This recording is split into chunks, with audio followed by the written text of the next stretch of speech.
हम आपको बहार नस्तालिक चैनल में खुशामदीद कहते हैं। आप अपनी और अपने बच्चों की खूबसूरत उर्दू इंग्लिश लिखाई के लिए और अपडेट रहने के लिए बहार नस्तालिक चैनल को सब्सक्राइब करें और घंटी का बटन दबाएं। शुक्रिया।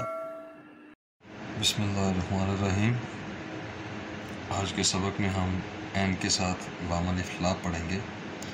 पिछले सबक में हमने एन के साथ हाई पढ़ा था।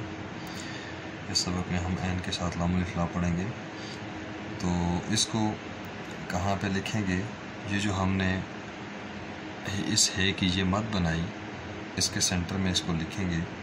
तो सेंटर में लिखने के लिए इसका अंदाज़ा आप यूँ लें कि ये जो हमने इधर से मेजर किया 1 कत, 2 कत, 3 कत और 4 कत। 4 कत के बाद आप 2.25 कत ऊपर आएँ और एक डॉट लगा लें कि यहाँ से हमने शुरू करना है। ये अंदाज़े होते हैं कि कहाँ से शुरू करना है। आप अपना भी अंदाज़ा रख सकते हैं, लेकिन जहाँ पे इसकी प्लेसिंग बनती है वहाँ पे आएगा तो खूबसूरत बनेगा। बाज़ दफ़ा अंदाज़े गलत भी हो जाते हैं। तो मश्क इसीलिए होती है, प्रैक्टिस इसीलिए होती है कि इन अंदाज़ों को ठीक किया जाए। तो ये हम शुरू करते हैं। इसमें हम एन की शक्ल बनाएंगे जो हम एन अलिफ आ में बनाते हैं।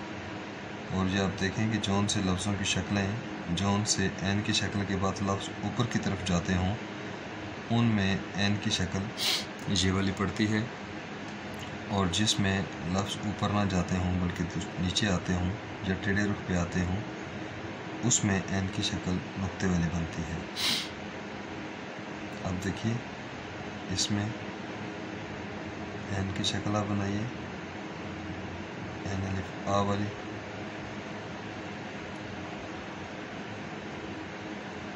इस तरह से ये इसकी 1 कत मेजर करें। यहाँ से हमने इसको निकालना है। अब हम इसका प्याला उठाकर लेकर जाएंगे।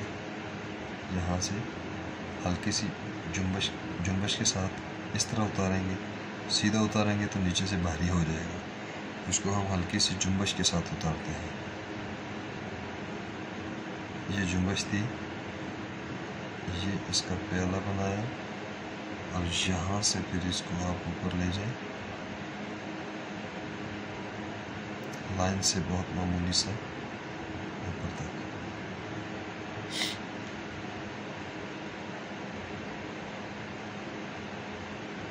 ये आपका इसका एन अलिफ आ बन गया। अब इससे लाम अलिफ ला गिराना है। आप इसको ऊपर से लें यहाँ से, लेकिन आप ये ध्यान रखते हुए कि ये इससे मोटा ना हो। यहाँ से आप एक पैमाइश लगा लें कि इससे नीचे भी नहीं जाना। ये टेढ़े रुख पर इसका वज़न देना है आपने और फिर इसको उठा के ले जाना ऊपर।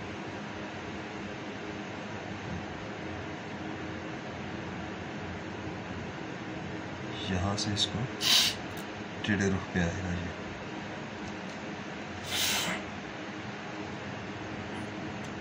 अब इसका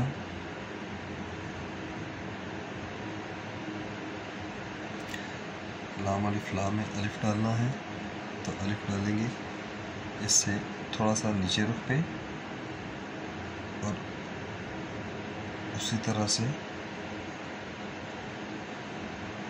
अलिफ नीचे लेकर आएंगे, यहाँ पे छोड़ दें और इसको आप नोक के साथ इसको टेढ़े रुख के साथ मिला दें, ताकि इसका ये वाला रिदम और इसका ये वाला रिदम आपस में हम आहंग हो जाएं।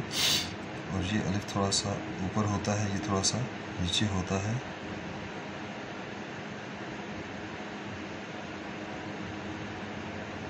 ये इसका वज़न इस रुख पे होता है, ज़्यादा भारी नहीं होना चाहिए। अब इसका मीज़ान में लगाता हूँ। अब देखिएगा, एक तो इस शक्ल में ये वाला 1 कत होता है, इस तरह भी 1 कत होता है।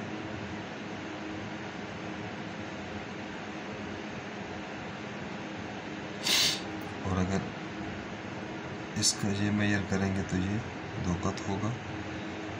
और इसका जो अलिफ है एन के सर से, ये एन का सर है इसके बराबर, और यहाँ से एक कत ऊपर आप इसका अलिफ जाएगा, यानी एन के सर से ये जो एन अलिफ ऊपर लेकर जा रहे हैं, ये एन के सर से एक कत ऊपर रखना है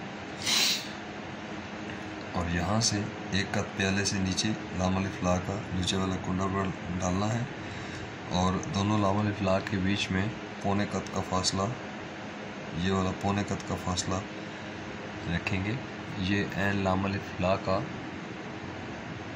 मीज़ान है कि इस तरह से एक कत, इस तरह एक कत, यहाँ से ये टोटल में 2 कत, एन के सिरे से, एन के ऊपर वाले सिरे से लाम अलिफ ला 1 कत, इन दोनों अल्फों के दरमियान में पौने कत का, और पेट से नीचे लाम कुंडी जो है वो 1 कत नीचे गिरानी है।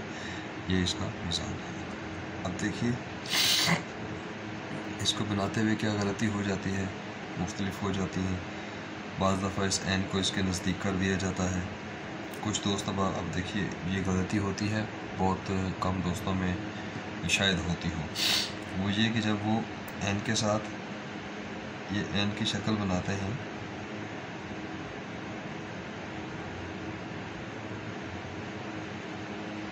तो जब वो ये प्याला बनाते हैं तो वो इसकी पैमाइश जो है वो यहाँ से लेते हैं और ज़्यादा खोल देते हैं।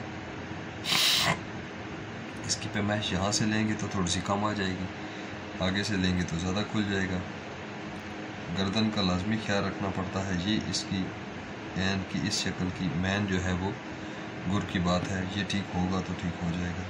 यहाँ से आप इसको हल्की सी जुम्बश के साथ ये आप इसको यहाँ पे छोड़ दें, फिर ऊपर से ले आएँ तो भी ठीक है, सारा ऊपर ले जाएं, यहाँ से बना दें तो भी ठीक है, सारा ऊपर ले जाएं तो भी ठीक है, यहाँ पे छोड़ दें, यहाँ से लेकर आएँ बनाएं तो भी ठीक है।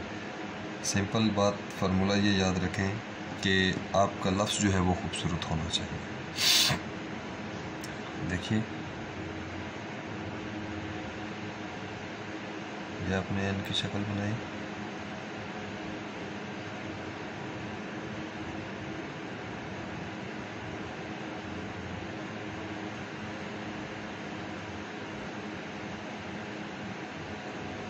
ये इसका कमर, यहाँ से एक कत, यहाँ से ये लिखना आएगा तो गुलाम लिखना आएगा और बेशुमार लफ्ज़ लिखने आएंगे।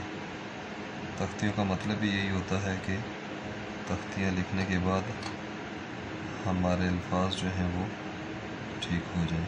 ये यहाँ तक ले जाएं, उसके बाद आप इसको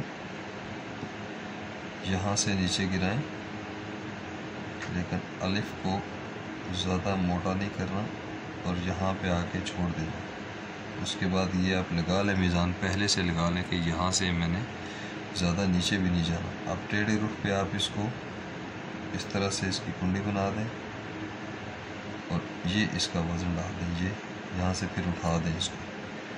ये एक टैक्टिक होता है। और यहाँ से आप इसको अलिफ गिराएं और अलिफ गिराएं और आप इसको ऐसे पूरा भी टच कर सकते हैं और यहाँ पे छोड़कर भी टच कर सकते हैं।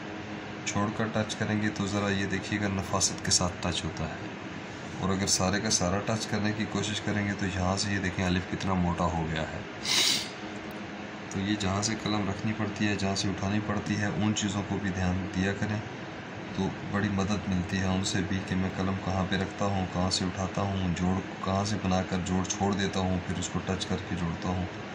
ये भी छोटी छोटी बातें सीखने वाली होती हैं।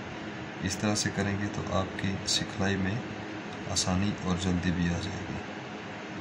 ये एन लाम अलिफ ला इस तरह से हो गया। इसके अलावा हम छोटी ये और एन बड़ी ये भी पढ़ेंगे और वो अगले सबक में पढ़ेंगे। ये हमारा आज एन लाम अलिफ ला का सबक था। अगले सबक में हम इंशाअल्लाह एन के साथ छोटी ये पढ़ेंगे। अगर आपको इन असबाक से मालूमाती लिहाज से या असबाक के लिहाज से मश्क के लिहाज से आपको प्रोग्रेस हो रही हो, आपको मालूमात में इजाफ़ा हो रहा हो, तो आप बहारीन नस्तालिक चैनल को ज़रूर सब्सक्राइब करें और घंटी का बटन भी दबाएं और इसकी वीडियोस को लाइक और शेयर करें ताकि दूसरे दोस्त अब इससे मुस्तफ़ीद हो सकें।